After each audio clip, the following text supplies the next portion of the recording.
So this is really good. Look at this. Now what did we get today, guys? We got what, 90? One of them got 98 votes or something. One got 80 votes. And I'll hold this. There are more cameras, so I'll just hold this for a long time. Because the media won't report on heat, the Hall Ethics, Accountability, and Transparency Plan, I have to show this poster. I don't know what's down here. Put this over that. The media won't report on heat, Hall Ethics, Accountability, and Transparency Plan, and they won't say heat, and they won't give me credit for heat. The Hall Ethics, Accountability, and Transparency Plan. They won't say it. So, but you look again, and you know who did say it, and you won't report on this. Dylan Wegela said it. He said Hall Ethics, Accountability, and Transparency Plan. And he even quoted the movie, which was pretty cool. So now, knowing MERS, they'll write, you know, so do you notice the only way you get MERS quote of the day is if you criticize me, and then they give you quote of the day? And I actually think we've said some good things at these press conferences, and MERS never gives me any of that. But if somebody criticizes what I say, they give them that. And I think that's how they keep all of the departments reading their publication. But I'll say this, you know, Dylan Wegela probably deserves quote of the day for his comment, you know, quoting the movie Heat. But do you know, and this is bringing people together, something we're doing here, that was Steve Cara's first bill through the House. And it was also Dylan Wegela's first bill through the House. So that's kind of interesting, isn't it? Now, I think Dylan probably had a few fewer years than Steve, but it's pretty neat that we could bring them together and get such support. And did we give any of these out to the media? Good. So I want to walk you through some things here. Do you see this right here? And let me just start with this. We're talking about the state of the state. And when we talk about the state of the state, and you know, tomorrow the governor is going to give a speech. And so I wanted to kind of give you some of my thoughts today, because typically you would think the media would want a Republican and a Democrat perspective. So just for me, the number one thing I'm hoping to hear from Governor Whitmer in her speech is embracing HEAT, the Hall Ethics, Accountability, and Transparency Plan. And, you know, I think it's great. We look at what Whitmer's done. Whitmer has moved my way on roads, the governor. You see, we introduced a plan to fix our local roads. Governor Whitmer hasn't done that in 6 years, and then I challenged her when I invited her to do the State of the State to propose her roads plan. Now, she put that out basically a week ago, so that's really encouraging. But remember, that would not have happened had I not put out a very detailed plan, something the governor gives me credit for. And Simon, you know, actually, you know, you covered this very well. The governor said that Speaker Hall has the guts and the brains to introduce a roads plan, and she pointed out that I'm the only legislative leader that has done that during her time here. It's very interesting, all the other legislative leaders that missed that opportunity. So I give you a lot of credit for that, reporting that. And, you know, really the media should be talking more about this, you know what I mean? So we're trying to fix local roads. I put a plan out there. It's very detailed, and everyone agrees it's detailed. I've seen a lot of reporting. There was some recent reporting where I saw the Michigan Chamber of Commerce leader, Jim Holcomb, come out and say, Speaker Hall's plan was much more detailed than Governor Whitmer's plan, and that's the consensus, that our plan was very detailed. So if Governor Whitmer wants to provide some more details on her plan tomorrow in the State of the State, you know, that would be great. Hey, you missed this part, by the way. Look at this. Look at this. We got 80 votes today for HEAT, the Hall Ethics, Accountability, and Transparency Plan, something the media won't talk about, and they won't mention me, even though a lot of the media used to support these policies before I put my name on them. But, and one of them got 80 votes. What did the other get? 91 votes. And we mentioned this is the first time Steve Carra or Dylan Wegela have gotten a bill through the House. And, you know, some people think one's a little more on the far right and one's a little more on the far left. And you see, I've told you guys this, with the right leadership, which is me, we are bringing people together and we're unifying people. And you're seeing that with the HEAT plan. And we're going to go through it in a minute. And so the number one thing that I'm calling on Governor Whitmer to do in her State of the State address is to endorse the HEAT plan, the Hall Ethics, Accountability, and Transparency Plan, because this is bringing people together in Lansing. And I think her leadership endorsing this plan will go a long ways. And what I'm saying is, when you look at the roads, I've brought people together on the roads, focusing on local roads, putting roads before corporations, something I think is very important. Let's fund the roads, and that should be a higher priority than giving giveaways to the most connected corporations in the state. Let's stop doing all the pork projects and let's focus on roads. So we put together a very detailed plan, and we showed how we can fix the roads without raising taxes by putting roads above corporations. And Governor Whitmer has embraced fixing the roads because of my leadership and the leadership of the House Republicans. That's really bringing people together. And then you look at our plan, which is part of HEAT, which is stopping the lack of transparency in these pork projects. Governor Whitmer has embraced that too. And so I give her a lot of credit for embracing our ideas. And then when you look at, by the way, now this is another thing that I think the media should pause and talk about a little more. It was a really big deal what just happened with the bipartisan agreement on the tip credit and the earned sick time. You know, and it'd be interesting to get some of your opinions on this, but I go back and I look, I'm trying to think about this. So, you know, Governor Whitmer and I came in the same year, her as governor and me as rep in 2019. You know, trying to think about when was the last time under Governor Whitmer that there was actually like a bipartisan thing that passed the chamber. That was a high-profile issue where both sides gave and compromised and worked through a complex issue. I bet you it was the auto no-fault reform. Now, I'm interested in other opinions, but I would bet you it was the auto no-fault reform. That was in 2019.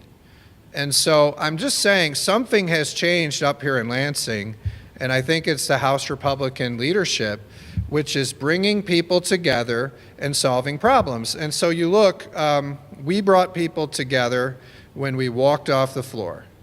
And we walked off the floor and said, let's solve this problem. Now, when we were passing these bills the other day on the floor, and you saw we got a lot of votes. How many votes did we get, Gideon? It's probably 80 votes for the sick leave issue. It was probably a lot more. Do you know how many votes it was? It was at least 80, I bet. It was a big margin. So we got a huge victory, bipartisan victory on the sick leave. When that was passing, you know what I thought about? I said, imagine if the Democrats would have just done this in lame duck, because then all of their agenda would have passed. You think about it, because we were working through bills and we were supposed to move bills on this topic to keep these conversations alive on roads, on economic development issues, on sick leave and tip credit. And when Speaker Tate backed out on his word and said, you know what, this is off the table, and legislative Democrats wouldn't lead on this, and then the House Republicans walked off the floor, and trying to pressure them to take up real issues like the tip credit and the sick leave. Well, look what happened. Democrats refused to come to the table to work that out at that time. They lost out on the last days of their trifecta, and then they came back and passed them anyway, under our terms. I mean, you look at that, it's incredible to watch. So, you know, I look at the missed opportunity for the Democrats during their lame duck session, because had they done it then, they would have had a quorum and they would have been able to move forward on a lot of their other radical left ideas. So it's kind of interesting how it all worked out in the end. And it'd be interesting to read your analysis on that. But as I'm looking through this, we brought people together. We made a stand. We raised a lot of awareness in the press and from people about these issues. The need for earned sick time, that's paid, but also these people have a job and it can be administered, and also the restaurant industry and how our restaurant workers needed somebody to stand up for them to protect their pay and protect their jobs. And I think the support for this has been overwhelmingly positive across the state, everywhere except for the Democrat convention, which it was pretty rough there. But so you look through those issues, and I think you're seeing leadership. And you know, when I was inviting the governor to the State of the State, it wasn't lost on me that we were inviting her after that February 21st deadline. And many of you have written, this is the latest State of the State, probably ever, since they started giving the State of the State. Is that what you guys think? I think it's the latest that it's ever been delivered verbally. Yeah. That's great. So this is the latest State of the State, and it wasn't lost on me that this was going to occur after the deadline for the tip credit and the sick leave, because in my mind, you know, if we solve this problem, you know, what a great opportunity for Governor Whitmer to showcase how we came together and solved a problem that would help our restaurant industry and our restaurant workers, and that would help ensure that people get paid sick time off and also have jobs. And if it didn't happen, you know, I felt like this would be an opportunity to have a conversation about that in front of everyone across the state as they're paying attention. So fortunately, we came together, and I think it'll be a very positive day tomorrow to take a chance to celebrate and talk about how we came together, probably for the second time under Governor Whitmer's administration. And we came together and solved a problem. So it was a really good outcome. I think as we go through this, we're going to hope that Governor Whitmer, like I said, that she puts forward more plans on the roads. And I see that really as the next major issue that we can tackle. Just from my perspective, because we were able to come together in a bipartisan way and solve a very complex problem that was so important to our business community and to our workers, I think we have some momentum.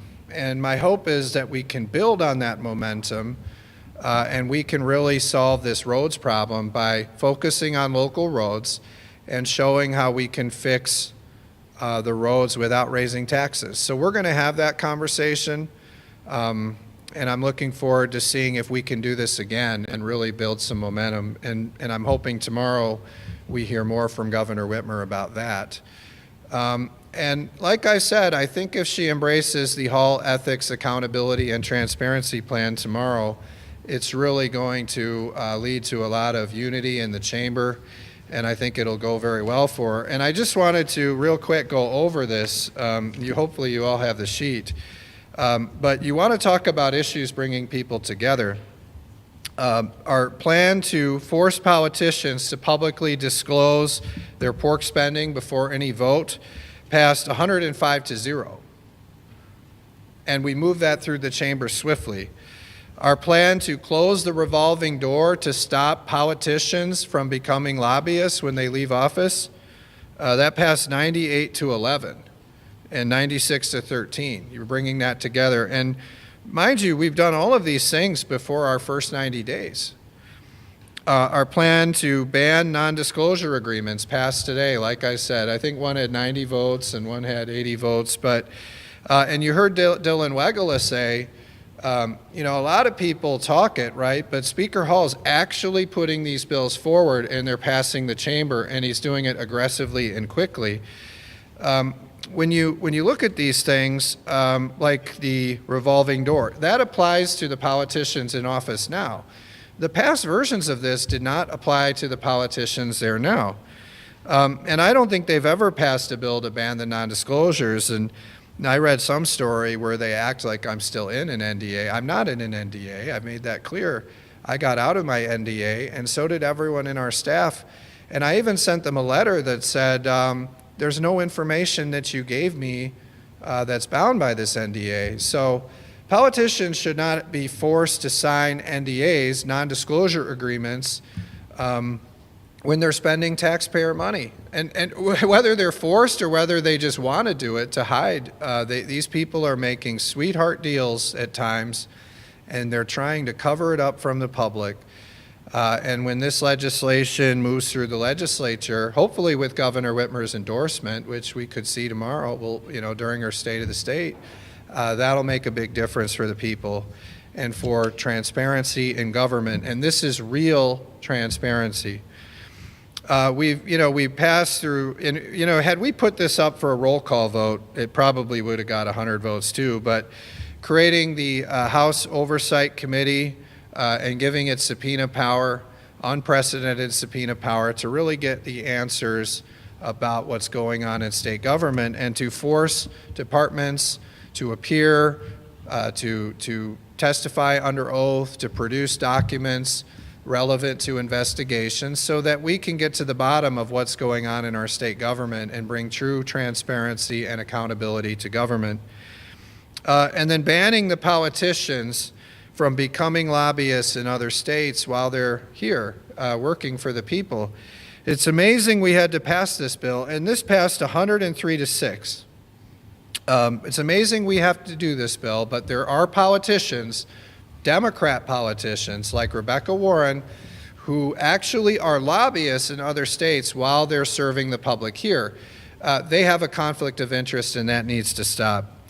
And so you go through these things. We have delivered, and that's why we're giving you the heat status report. I mean, it isn't even the end of February, and we have delivered on all these items in heat. And we're going to come back for more. We're going to try to require a 2/3 vote after the election for votes. I mentioned over 40% of the bills that pass into law happen after lame duck. And that's the case every 2 years. It's amazing to look at. Every cycle, going back to 2014, which is as far back as I went, it's like 40% or more of the laws happen in those last 2 weeks after the election. And they do that in secret after the election, so they can't be held accountable and there's no transparency. We're going to need to build a little more consensus with Democrats to get this done. Democrats, I think, we're still working through this with them. Obviously, their very weak leader, Ranjiv Puri, you saw, I think he's voted no on everything in heat. And I don't see anyone in the media asking him about that. But why is this guy so against transparency and accountability in government and ethics? It's very strange. But I think we should focus less on trying to game this out. I mean, we all know that the last lame duck, led by the Democrats, was a complete and total failure. But this isn't about what the Democrats tried to do or what I would try to do.